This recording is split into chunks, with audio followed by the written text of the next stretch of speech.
What's good, YouTube? It's me, Coach 67 Sports TV. Shout out to the awesome and amazing LDBC, Lions Den Boston community. Shout out to the greatest university in the world, the Southern University, home of the mighty Jaguars. This is the recap of Southern University's 2023 Blue versus Gold Spring game from yesterday. Now, first of all, before we even get started in terms of the weather, they predicted 40% chance for thunderstorms yesterday. However, that wasn't the case. It was extremely hot and muggy yesterday, so the weather, it wasn't really conducive for the fans that were sitting on the east side of the stadium. Thereafter, in terms of the actual game itself, there's two ways that many universities set up their spring game. In some instances, what coaches do, they evenly divide their roster into two different teams and they let the two teams go against each other. And in other instances, coaches just let their offense go against their defense. And that's what Southern did. The offensive side was the gold side.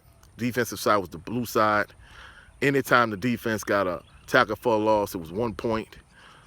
If they caused the offense to turn the ball over on downs, it was 4 points. And if the offense turned the ball over in any sort of way, interception, fumble, whatever the case may be, that resulted in 4 points for the defense. So essentially, it was offense versus defense. It was a full scrimmage. It was special teams. They punted the ball. They kicked the ball off, so on and so forth. Of course, the quarterbacks, they wore white jerseys while the defensive players wore blue jerseys. The offensive players wore gold jerseys. Now, in terms of players returning yesterday, well, these individuals were injured during the course of the season in terms of their running backs. Gerard Sims and Kobe Dillon, they both returned yesterday to play in terms of for the normal Southern University fans. Gerard Sims, he got hurt last year in the Boombox Classic, the first time Southern played against Jackson State. He had like a long 53, 54-yard run, and he got hurt when he made that long run in that game. He didn't play the rest of the season, and Kobe Dillon pretty much was injured the entire season, so he didn't play. So those two individuals returned yesterday. In terms of the quarterback play, that's the big question mark for Southern going into the 2023 fall season.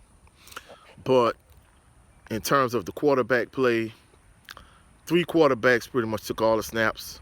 Those three quarterbacks were Harold Blood. Harold Blood was the starter.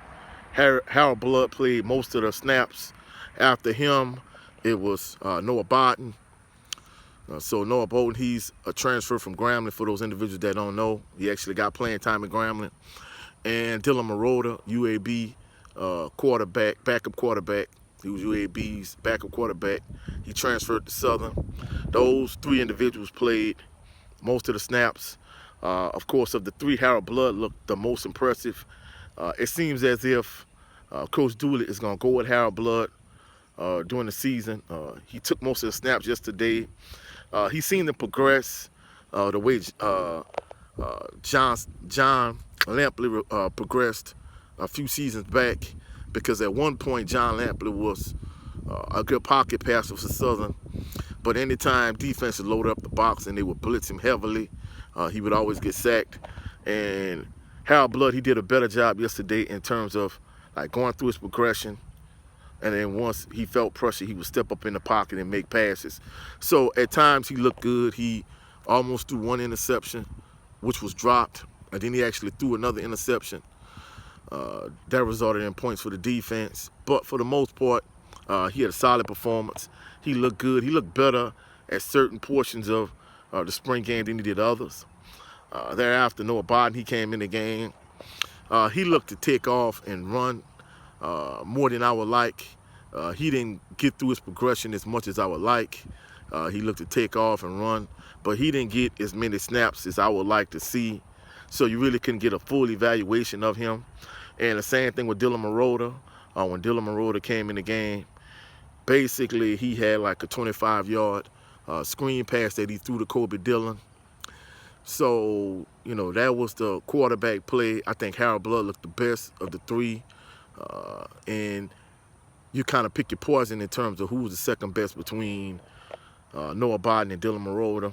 And it seems as if when the season starts in the fall that Harold Blood is going to be the starter because he took by far the most snaps, and then Biden, and then Marotta in terms of the snaps. Now, in terms of running back play, like I said, Gerard Sims, he returned yesterday. You know, he played decent. Kobe Dillon returned also.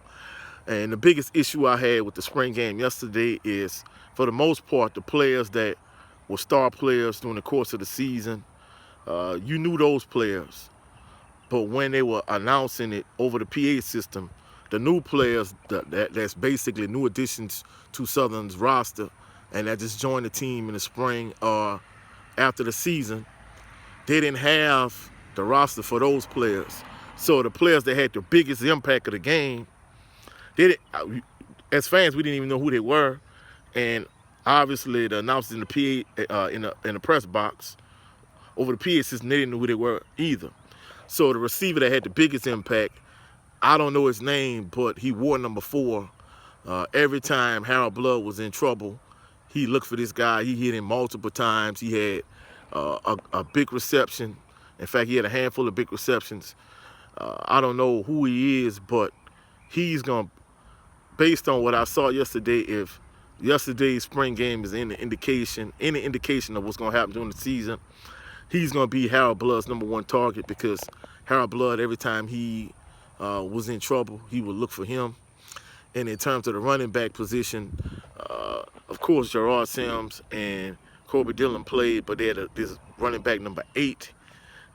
He had the longest run of the game. I think he had like a 65, 70-yard run. And the thing that was aggravating, again, like I said, over the PA system, they didn't even know who he was. They just say long run by number 8, and I'm like, that's not telling me anything. And the thing that stood out about him is he's much taller than a normal running back. So it was interesting to see, like, hey, is he a receiver? Is he a running back? But once Dylan Marotta dropped back and handed him the ball off, and he gave him a draw, and he just ran up the middle, and he basically ran up the middle untouched.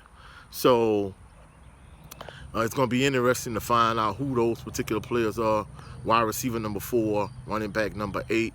But for the most part, based on what I saw yesterday during the spring game, pretty much the same players that you could count on during the course of this past season, the same players that's going to be relied on and that you're going to depend on during the course of the fall season for this upcoming season. So for the most part, I hate to say it, the spring game really didn't tell you anything, because if you look at last year's spring game, Bashawn McCray was by far the star of that particular game, by all indications.